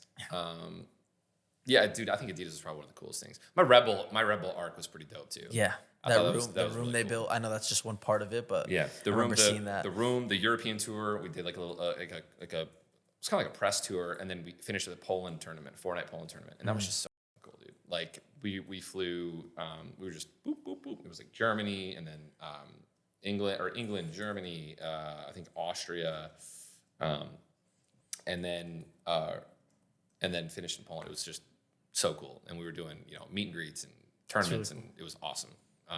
And they wanted me to jump out of a plane and stuff. Dude, there's so many things they wanted me to do, and I was like, hell no, bro. Really? Not happening, bro. I was probably their least favorite person because they were like, because that's what they do. They push boundaries. What are you down for, Tyler? And I was just like, nothing. Yeah. So it was probably Rebel or Adidas. I think being a part of Adidas was just one of the coolest things ever. It's really cool. Yeah. Yeah, those are legendary brands. It's funny, Nate Shot actually also worked with both. You have the Nate Shot Adidas on. A shoe on right now, brother. And Nate This Shot, thing's sick. I remember Nate Shot early Call of Duty days having the Red Bull sponsorship. It's like I there's was very so few. I was so jealous, Matt. I still kind of am. Yeah, I love him. I love him, and I'm so Nah, proud he's of a him. legend, man. Really happy for him that he's back on streaming and it's Yeah. doing so well for him too. Yeah, you can tell he loves it. Yeah. And he's just so funny. He's funny. So He's on-point. another guy that kind of just He does not care anymore. let loose. Filter He's gone. himself. Yeah, Filter does not exist. but people love it. Of course, well, dude. I mean, I'm like right there. I'm like 1% under Matt right now. If Matt's like 100% unhinged, Yeah. I'm at like 99, 98. Yeah, I'm pretty yeah. much saying anything. Like, there's no filter anymore. Anything that comes to my mind, I'm saying it. I'm out of pocket. It's funny. A lot. I feel like the age though, like the age that you guys are both at now, like makes sense. Whatever. Dude. That's just where you're at in life. Listen, You want to we're just not being be hateful. Yeah, exactly. At all, Yeah. right? And we're not messing with anybody. We're just being goofy and saying weird. Outside of collaborations, you've also sold a lot of you had boxers. That was another collab, right? I'm wearing them. Oh, actually, no, I'm not. You don't have to show us. But you had the headband, right? Yeah. I'm just curious, how does stuff like that sell? Like physical product versus, we talked about how much your item shop code would use or create or subscribers on Twitch, which obviously hundreds of thousands. Yeah. What was your experience selling physical product? I think a lot of people try, not a lot succeeds. So, Yeah. So how was it with you? It was good. It was good. We sold a lot. We did. I think I have talked this a little bit. We would have definitely been more focused, I think, on like a specific thing rather than like we were everywhere, dude. We were not tasteful at all. Yeah. With our deals, and that was a huge mess up in my opinion. I would have been more involved in that. Like we were, we had shirts, we had hoodies, we had and like everywhere, and like Fiverr, and so it's like the kind of degrading the brand a little bit in my opinion, right? Like we had dolls, we had plushies, so we would be way more focused if I had to do it all over again. Yeah. But it was doing well for the first couple of years, and then we were just everywhere all at once, and we weren't pulling 100K anymore. So and then it just started getting out of pocket. We pulled out. I told them to like cut. I was like, get rid of everything. Like, we're done with these, and we got to reassess. It's good that you still had the decision making, all that though. Oh yeah. Yeah. Well, I mean, yeah, not in like I can't do. It was like it was again. I wasn't even. It was almost like the financial right where we're talking about how like I was just streaming. I was just trying to stream. It was kind of like that. Like I would have like a call sometimes, and like I tell, I would think about this. I'm like, well, these all look cool, and they're like, great. And then they throw them. And then it was in in the stores in like a month. So I didn't really care that much about it. I was just trying to stream. That was what issue that happened with us again at FaZe. Back to the earlier conversation about the board making decisions or whatever. We kind of fell out of power at a certain point where we had some very successful collaborations with like Champion, right? Yeah, They I sold remember all your very well. Yeah. And like we wanted to keep it rare. We didn't want to keep dropping it. And dude, we would scream in the office with the executives. Yeah. And I remember they dropped like a Champion SKU of like 40 different SKUs of clothes and hoodies. And like, dude, they literally just demolished it. And like me and Banks talk about it like to this day where we look at each other like, no, like this is the dumbest decision. But like people just make the decision. And that happens so much with our brand too. It just got thrown here and there. And it's like, it's frustrating. That sucks yeah. so much. Dude, to not listen to like the two fucking dogs, bro. And oh my God, that's so. That's why I'm glad with your brand. Obviously it's built around you fully, which FaZe I think still was too. But you make, again, when you're 18, 19 and someone comes in and like, I can help, and Yeah, bad yeah. decisions are made, and Yeah, man. it is what it is. I mean, I'm glad that maybe you had things you regret, but thankfully Dude, yeah, you man. still own your brand. You have Yeah. it's you, know, Yeah, like yeah. that's the best feeling, to have things 100%. under your control. And that's kind of Dude, where we're back yeah. at now. So we're happy with it. Yeah, listen, man, to anyone out there, 18-year-olds, I mean, it doesn't matter how old you are, bro. If you are just, please, before you sign a contract, just hire a freaking lawyer, $50 an hour, have him read the contract, dude. Yeah. Like, and he doesn't even have to be good, but he'll probably redline some shit that is awful and just like, you can't sign this, and it'll change your life. Dude, it's honestly scary because, being in LA, FaZe being in LA, we've come across a lot of people. The company had like 100 plus employees at some time. So a lot of people came in, went out, and whatever. Regardless of where we're at now, there's so many bad people that I've seen that they got a little taste of the industry at FaZe, and now they're out like labeling themselves as experts. And I don't want to name names. Yeah, of course not. But like, there's like big streamers and stuff that I'm seeing signing with some of these guys, and I'm like, dude, no way that they got like yeah. how This guy. quickly they were able to like take a grasp on. Dude, I can't believe it. I actually have been shocked at some of the people I've seen. It's like, dude, there's just bad people out there, Yeah. and it sucks when you're young and like, again, Just get taken advantage when you're of. making money too. Like, you don't want to think about some of these things. You want to bring someone like this on to help figure this stuff out for you. Sure. But man, there's so many bad people. Yep. And it sucks. You kind of gotta get burnt to learn, Yep. unfortunately. But You have to. yeah, I mean, now we're kind of a part of the same family now with GameSquare, right? Yep. GameSquare came in, reacquired FaZe for Yeah. what is it? I don't know. Like not even, like 1% of what Yeah. we went public at. Yeah. Insane. The best part about it though, right? The GameSquare guys have been like, it's your brand. You guys run it. You know? They were very intelligent off the rip. They were like, we were thinking about doing this. They were only gonna do it if we were on board, and For sure. we were only on board if we had control of the brand. And obviously, we've seen what Banks has done with it. But up. I want to speak about Sure. you work with GameSquare, right? You're Yeah. the CIO at GameSquare. Yeah. So what is that role? Like, what is that role? Yeah, it's chief innovative officer, right? So we're just trying to be creative and come up with ways to pop off and do cool drops and cool collabs and stuff. So we haven't really done. It's actually funny you mentioned that. Justin texted me literally today or yesterday. He's in Vegas. Yeah. But yeah, we came up with like just some ideas and ways to just do really cool and cool drops. Had like a 5-hour meeting after that announcement, and whenever they need anything and they want my insight on something, they just give me a ring, dude. Cool. It's cool. You dipping your fingers into. It's Yeah. a weird And analogy, other but pies, bro. Yeah. Sure. whatever it is. But that's cool. You're getting a lot of experience Yeah, in they different don't. ways. Yeah, they don't really need a lot of money. I mean, they're dialed in. They know. Yeah. So It's good. It's good to have someone like Yeah. you that obviously, that brain is important when it's needed. That's the the FaZe thing. purchase was huge, dude. Like Yeah, it when was they big. came in there and talked to me about that, I was like, listen, dude. And then they kind of pretty much cut me off because they had the same idea, which is like, I was like, they'll blow this back up again if you give them control. And they were like, that's exactly what we plan on doing. Yeah, no, I mean, thankfully, again, there's as many bad people as there are good people too. Yeah. So when you come across them, it's nice. So, and then I think the last thing I'll ask you about your business ventures is Nutcase, right? Hell yeah, bro. So very interesting. Chocolate milk. Brother. Get healthy chocolate milk. Better tasting, better for you, bro. So- Gluten-free, dairy-free. How did that come about? So Phil Hillmuth was just hitting me up the other day. I say the other day. It's been like a year ago now or some shit. He's like, "Hey, bro, do you like chocolate milk?" And I'm just like, I mean, I love sweet. Like I love sweets. Yeah. And he goes, I'm gonna connect you with somebody. You're gonna love him. I'm like, okay. It was the weirdest. It was the weirdest text ever, truly. Yeah. And then Joel ends up texting me. We have a call. FaceTime, which is also kind of weird because I never FaceTime. Yeah. I'm doing it more now. Yeah. But especially with a stranger.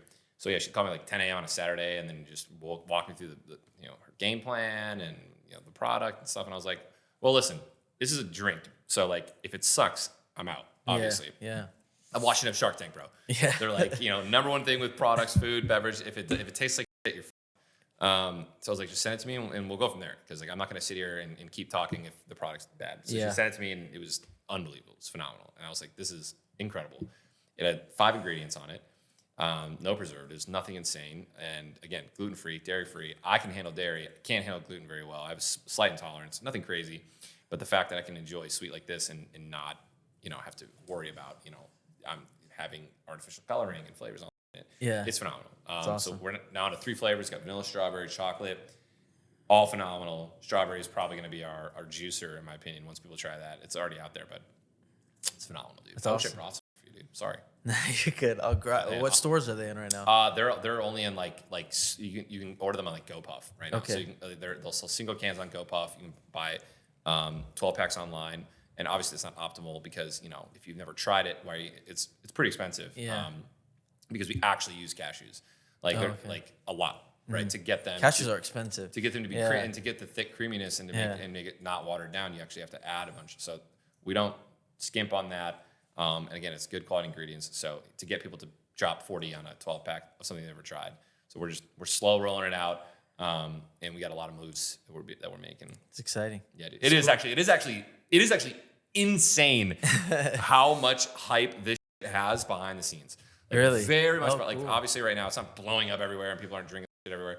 But dude, there is so much like Joelle she's so good at networking. Like she's just everywhere in Vegas at like all the right places, at like all the right parties, at like all the right dinners, and just she'll like send me a text and be like, "Hey, I met this person and they're gonna help us out with distribution here." And it's like, okay, and they're like, it's awesome. So this seems like something that you actually do have a passion for. I love Compared to the other stuff we're talking about, you're not really interested in the investments. This seems like you sweets, bro. love it. That's cool. Tastes Like, great. Tastes great. Great people I'm working with. So yeah, man, I'm really excited about it. That's awesome. Well, we spoke a lot. I appreciate you giving a lot of details about your personal life and course, man. business and stuff like that. I think one of the last things I want to talk about is something I know. Did you always see this happen? I saw it happen with you, and I'm genuinely curious how it feels to go in that. Because like yourself, when you first started blowing up on Fortnite, you have the whole world behind you, right? Yeah. Literally everybody. Everybody in the scene loves Ninja. Everybody, you're playing with Drake. Literally everybody has nothing but positive things to say. Yep. And you see it with Speed right now. Kai kind of right now. Kai, it's starting to happen with him too, where like people are looking for him to mess up. You're in my head right now, by the way. I had this conversation with Andre literally yesterday. Dude, I saw it happen with you. I knew it was gonna. You just know it's gonna happen. There's always a moment where everyone's supporting you, and then something switches where everyone wants you to fail. Yes. How did that feel going through that? Just 'Cause like I swear you like went through my phone or something. No, I remember seeing it with you. I just remember seeing how much love you got from everybody, every streamer, every YouTuber, Everyone. and then it just happens like that quick. 50%. It's not even like you do anything necessarily wrong. Like some people, okay, they just make a happens. mistake, but some people just your time runs out where people want to flip on you. Yep. And then they're just critiquing for no reason. So how was that experience? I mean, yeah, again, like before I'm cutting you off, I'm sorry. People get mad at me for cutting off. I know. I'm working on it. absolutely But not. because like to this day, you're still streaming. You're still just going. Obviously, you're enjoying it. You still have your core community. Like you didn't let it. Clearly, it didn't affect you where it pushed you away. You've never stopped streaming. You still have done everything the same. But I'm sure it wasn't easy to deal with. No, man. I've had a lot of, not like dark thoughts, but dark, moments where it's just like, dude, what the hell? Like, I thought these people were my friends, and I'm like I have a very big heart, and I'm very kind, and I really do love everybody until they just me. And yeah, it sucks, dude. It's one of the things I've had to learn. Like I have this, I want everyone to like me, and it's one of the worst things that you can have is to want everyone to like you because not everyone's gonna like you. It's not possible. So, but to feel that for the moment in Fortnite, and then to see like a bunch of people that I thought were my friends, like all of a sudden like bashing me or not not necessarily taking my side, but almost just it was terrible. It was not fun. It was not nice. Yeah. I shut down and I just like then I just try to stay in my lane as much as possible. It sucks, dude. And like Kai, what's happening with Kai, like dude, it's bro. You're a thin ice, man. You got to be on all the time if you want everyone to love you, right? Yeah. Or if you want to not be in these unnecessary controversies that are just forced because people you say one thing that isn't even bad, but everyone doesn't love you anymore. It's crazy, yeah. Dude. Again, like Jimmy, like Mr. Beast right now, dude. Yeah. Again, it sucks. Dude. It happens to everyone. Kai, you're right. Like in my timeline, in our world, it's all love from the creators. Yes. But you're right. I've seen so many viral tweets. I'm like, that has 7,000 retweets about a clip of Kai's stream. Yeah. Like for Literally. whatever reason, he gets, dude, I actually like, it's crazy. I saw recently like 7,000, he didn't even really say anything. 7,000 retweets. I And think I like, know what you're talking about. yeah, I'm just In like, the dude. van? Yeah. Yeah.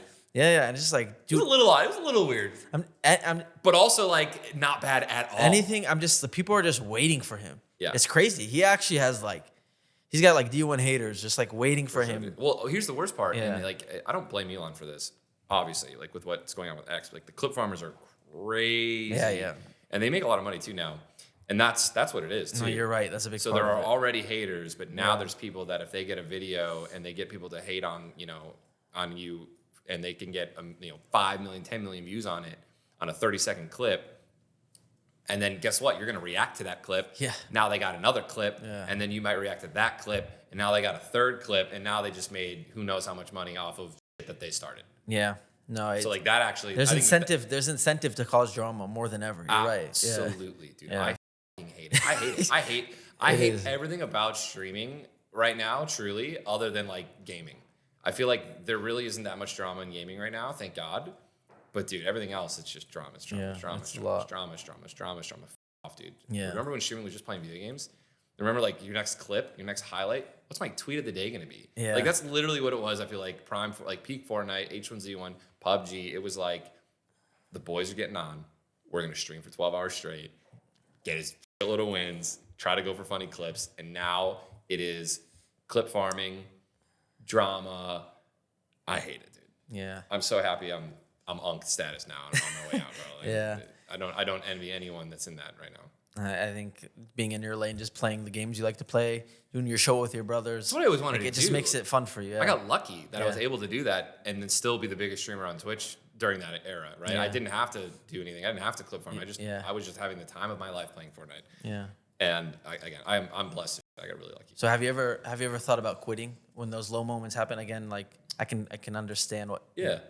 No, I don't think I ever thought about like retiring because I was still having fun. Like there were still good moments of streaming, but like yeah, there were times. Yeah, there were times obviously where I'm just like if I didn't have Jess, dude, I probably would have. Really. I don't even know what would have happened.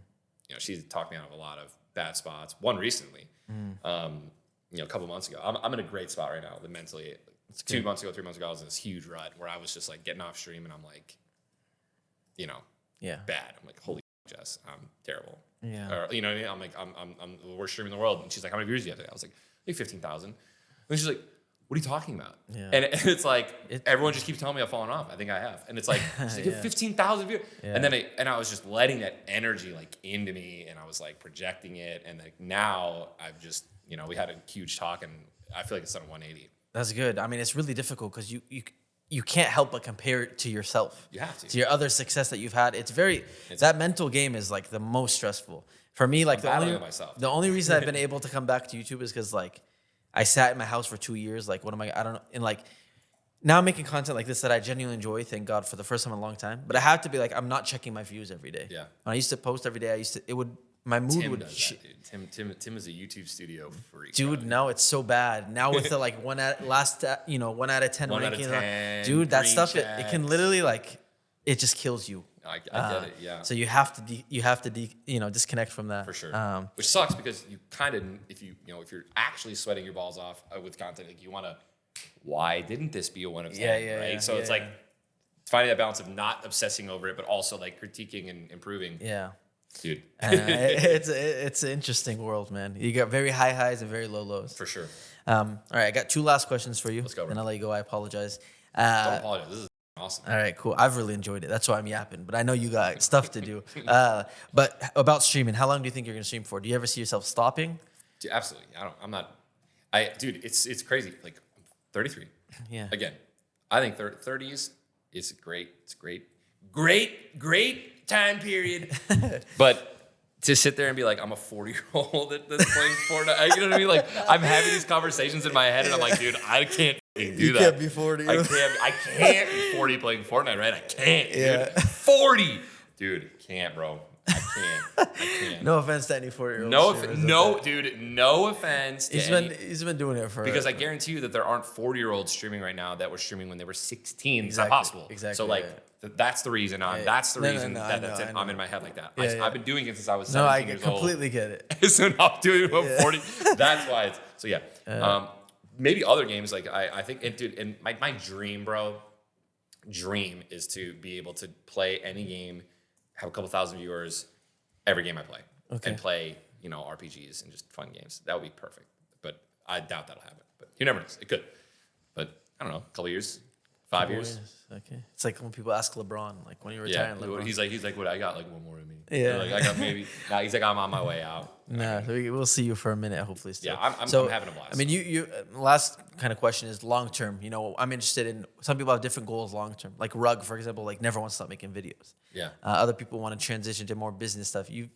Seems like you're not super interested in investing in the whole business world, but like you want to just retire at some point, or do you have another industry that you kind of want to focus in on, or you think you're just kind of riding the wave?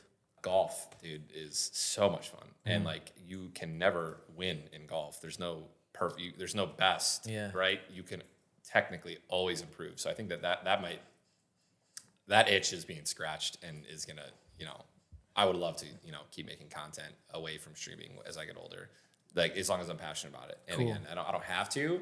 So that's another thing. If you're watching this, like if you see my content, it's because I want to make it. All right, and I will never make or do things that I don't want to do. Yeah. So you have that passion's there for content in general. If you have fun doing something, you naturally want to make content. Yeah, man. If I can golf with the boys and make content with that in the next couple of years, it's gonna be the best day ever. I think you can. I definitely can. It's definitely a thing. Let's see it. Good guys are doing it. Put on a GoPro on your head. Hell yeah, bro. You can have fun with it. POV, do like the 360 camera. I should do. Oh my. Dude, how has no one done a 360? Like, those guys where they put the camera in their mouth and their dogs or whatever, and they just like run through a field. Yeah. I should do that one. I honestly, like with this show, for example, I've seen so many comments like from old people that used to watch our Call of Duty videos, like, dude, I grew up. Like now this content's kind of perfect for our age right now. Literally. I feel like in a few years, there might be a lot of people that are also interested in golf and like stuff like that. Would love to just see you and Tim or whoever playing golf. So exactly. Growing up with us, dude. Yeah, exactly. Not getting it old. happens. It happens. Yeah. So no baby ninjas anytime soon? We're very open to a family now. We're like in a perfect spot. We've had a lot of conversations and a lot of yes and no's actually, where we're both like, yeah, we're not doing that, and then we're like, okay, hold up now. So we're in a great spot. We would love anything that happens. Okay. Ninja's dad arc coming up. Come on, dude. Someone's got to take over the stream. Little 13-year-old dude. Throw him on. So I'm 33. If we have a boy or girl, 13 years, I'll be 46. So, and when they're 13, I think they can stream. So there you can pass it down, right? Dude, imagine my little kid is just streaming on my channel for 8 years. Or people love it. who knows? I mean, who even knows? Who knows what the world will be like? World's gonna be like, right? World War III's on the way, bro. Hashtag Biden's America. Well, Sorry. No, you're good. Okay. I agree with you. Who knows, man? I have no idea what's gonna happen in the next 10 years, but 2 months, man. Exactly. But I appreciate you. Thank you for answering all my questions. This is awesome, really appreciate it. I think it was an amazing episode. I think people are gonna be super interested in seeing kind of the finances in Fortnite, and just your career is very interesting. I think you're one of the most passionate people I've come across in this industry. So thank you, bro. You deserve, the success is deserved and it's real, so congrats. Thank you again for taking the time. Thank you, bro. Appreciate it, man. Thank you guys for watching. See you next time. Deuces.